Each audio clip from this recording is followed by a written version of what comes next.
PLA कहता मैं 28,000 लोग, 35 बटालियन है armed of PLA will enter Pakistan. बरतानिया से बड़ी खबर आई कि बरतानवी अदालत ने हमारे मौजूदा वज़ीर आज़म मियां मोहम्मद शहबाज शरीफ साहब के ऊपर 30,000 पाउंड का जुर्माना आयद कर दिया। जो उन्होंने हत्या इज्जत का दावा दायर कर रखा था, उसमें वो मुफस्सल जवाब जमा नहीं करवा सके। चाइना का इरादा ये है कि अगर पाकिस्तान का कोई टूटे फूटेगा अपने हिस्से कुछ तो आए, कोई एरिया पे हम भी तो कब्जा कर ले, हमारे पैसे कहां से निकलेंगे। हमने आजादी के बाद से नेहरू से लेकर, राहुल से लेकर, सोनिया से लेकर, मुलायम सिंह से लेकर और मायावती से लेकर जितने भी लीडर हैं, तमाम हिंदू लीडरों को अपना लीडर माना है। बरतानवी हुकूमत ने उन्हें बरतानिया छोड़ने से मना कर दिया है। बरतानवी हुकूमत का ये कहना है कि पहले आप ये जो जुर्माना आप पे आयद हुआ है ये आप पहले वापस करें। इंडिया थर्ड लार्जेस्ट इकोनॉमी बन रहा है इन 2027, यानी आज से एग्जैक्टली 5 इयर्स के बाद, ऑलमोस्ट 5 इयर्स के बाद। आपको होता है नेक्स्ट बैंक्रप्सी कौन डिक्लेयर कर रहा है? चाइना का semiconductor industry will be declaring the 9th bankruptcy. This is I am saying on your show. Sir mark me for my words. Saudi वली अहद मोहम्मद बिन सलमान का पाकिस्तान का दौरा मुलतवी कर दिया गया। मोहम्मद बिन सलमान को 21 नवंबर को पाकिस्तान का मुख्तसर दौरा करना था। भारत माता के चढ़ते सूरज को कोई नहीं रोक सकता। सूर्य देव की धरती ये है, महाकाल की धरती है, आदिशक्ति की धरती है। कौन रोकेगा रोहित भाई? किसकी औकात है? आजकल तो नौजवान नस्ल जो है हमारी बाकायदा होली खेल रही है हिंदुओं के साथ में, बाकायदा दिवाली मना रहे हैं उन हिंदुओं के साथ में। ऐसा कुछ नहीं है, आजकल वो चीजें नहीं है जो पहले थी, अब बहुत चेंज आ गया है। हमारा ऑब्जेक्टिव पैसा कमाना नहीं फकर भाई। By volume we are number 3rd, by value we are 14th। क्यों?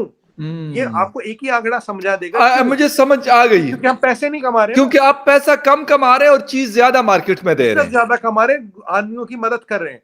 वेस्ट आपको केवल डोमिनेंस देता, मदद नहीं देता। अगर वेस्ट ने ये सोचा होता वासुदेवम कुटुंबकम, world is your own family, सर्वे संतुर निरामया, let there be light everywhere.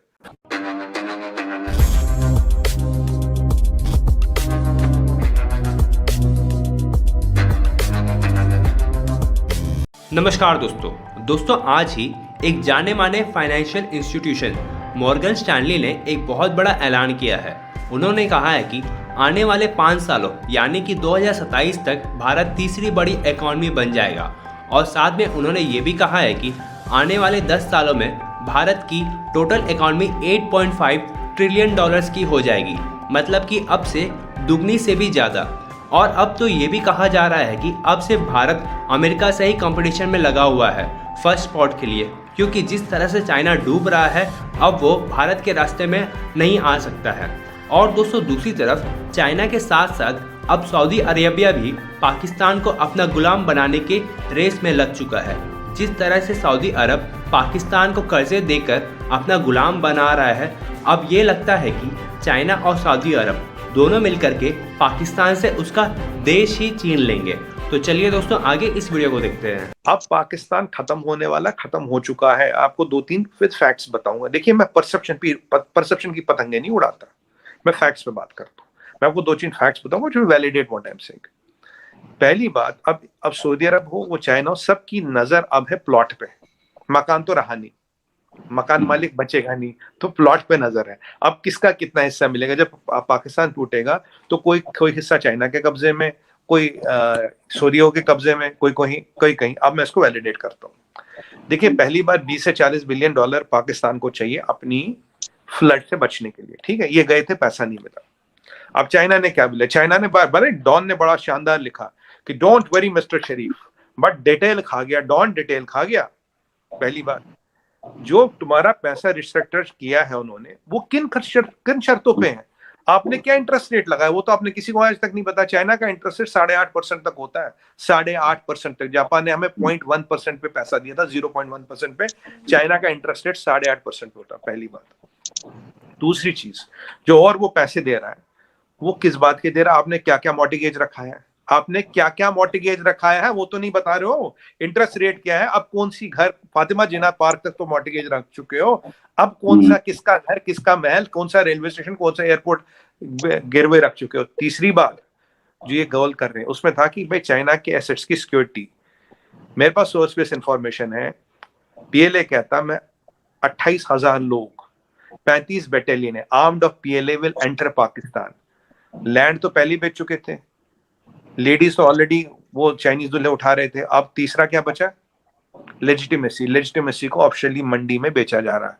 China का इरादा ये है कि अगर पाकिस्तान का कोई टूटे फूटेगा अपने हिस्से कुछ तो आए, कोई एरिया पे हम भी तो कब्जा कर ले, हमारे पैसे कहां से निकलेंगे। ये रही चाइना की पॉलिसियां।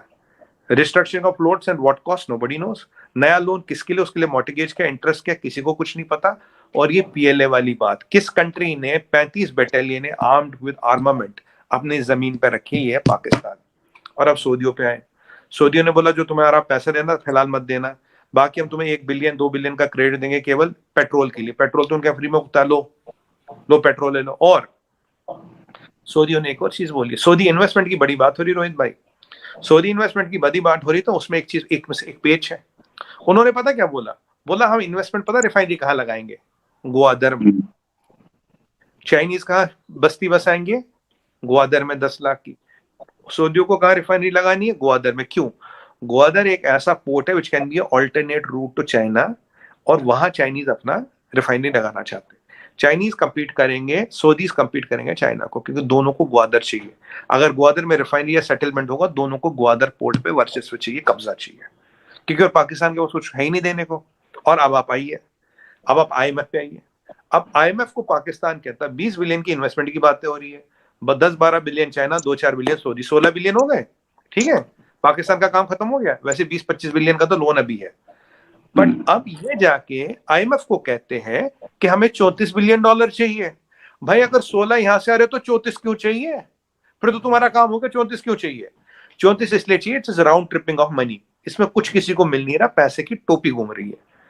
अगर यहां से पैसा आ रहा तो आप IMF को बोलो मैं 20 चाहिए, आप IMF को बोलो मैं 15 चाहिए, फिर 34 क्यों चाहिए? भाई आपको 20 चाहिए फ्लड से लड़ने के लिए, 15 की आपकी वैसी जरूरत थी, 15 और 20 मिला के 34 हो गया। तो अगर 16 यहां से आ रहा तो 34 क्यों चाहिए? और पाकिस्तान के बैंकों की हालत बोलूं, 7.5 बिलियन है आपके नेशनलाइज बैंक्स में, कमर्शियल बैंक्स में 4 बिलियन है। ये है कहानी आज की, उसमें और कम हो गया। सर एक बात बताऊं, when you cross the tipping point nothing saves you. अगर वो पैसा आ रहा है तो IMF से 34 बिलियन क्यों चाहिए? फिर तो 20 बिलियन ही चाहिए। और IMF तो खैर कुछ दे नहीं रहा। कहानी ये है, सब पाकिस्तान के अपना हिस्सा चाहते हैं कि प्लॉट डूब गया, मकान डूब गया, मकान मालिक डूब गया, कम से कम प्लॉट पे तो कब्जा कर लूं। कहानी ये है रोहित भाई। शहबाज शरीफ साहब के ऊपर आपको याद होगा, डेली मेल एक बरतानवी अखबार ने ये स्टोरी की थी कि जी जलजिला ज़दगान के हवाले से जो उन्हें इमदाद दी गई थी वो उन्होंने अपने ज़ाती अकाउंट में जो है वो पैसे रख लिए, वो अवाम तक नहीं पहुंची, वो खुर्द बुर्द हो गई। शहबाज शरीफ साहब ने इसके ऊपर जनाब कहा कि जी ये फेक स्टोरी इन्होंने किया, झूठ फैलाया, प्रोपेगेंडा किया है, हद तक इज़्ज़त का उनके ऊपर मुकदमा कर दिया। और आपको ही मालूम है कि बरतानिया में हद तक इज़्ज़त के जो कवानीन हैं वो बहुत सख्त हैं और बड़े भारी जुर्माने लोगों को अदा करने पड़ते हैं। बरतानिया से बड़ी खबर आई कि बरतानवी अदालत ने हमारे मौजूदा वज़ीर-ए-आज़म मियां मोहम्मद शहबाज शरीफ साहब के ऊपर 30,000 पाउंड का जुर्माना आयद कर दिया, जो उन्होंने हद तक इज़्ज़त का दावा दायर कर रखा था। उसमें वो मुफस्सल जवाब जमा नहीं करवा सके, जिसकी वजह से वो जो अदालती कार्रवाई है उसका तमाम तर पैसा शहबाज शरीफ साहब के ऊपर आयद हो चुका है। अब अगर पाकिस्तानी उसकी मालियत लगाई जाए तो वो तकरीबन 70 लाख रुपया बनती है। शहबाज शरीफ साहब ने कल पाकिस्तान वापस आना था, लेकिन वो वापस ना आ सके। बरतानवी हुकूमत ने उन्हें बरतानिया छोड़ने से मना कर दिया है। बरतानवी हुकूमत का ये कहना है कि पहले आप ये जो जुर्माना आप पे आयद हुआ है ये आप पहले वापस करें, फिर आप बरतानिया से बाहर जा सकते हैं। तो सवाल ये बनता है, वो किसी मुल्क के वज़ीर आज़म हैं, इतनी छूट तो मिलती है सिफारती सतह के ऊपर। ये जो खबरें फैलाई जाती हैं उन खबरों का कोई मतन भी होना चाहिए, सियासी हरीफ को निशाना बनाना चाहिए। आपके पास बेशुमार मौके आते हैं, लेकिन ये एक ऐसे मौके के ऊपर आप सियासी हरीफ को निशाना बनाएं और इस तरह की खबर के ऊपर कि जहां पे आप राय ये रखते हो कि ये अरबों रुपए खा गए और डकार भी नहीं मारते, तो फिर पाकिस्तानी 70 लाख रुपया उनके पास मौजूद नहीं होगा, इसलिए उन्होंने पाकिस्तान आने की इजाज़त नहीं दी।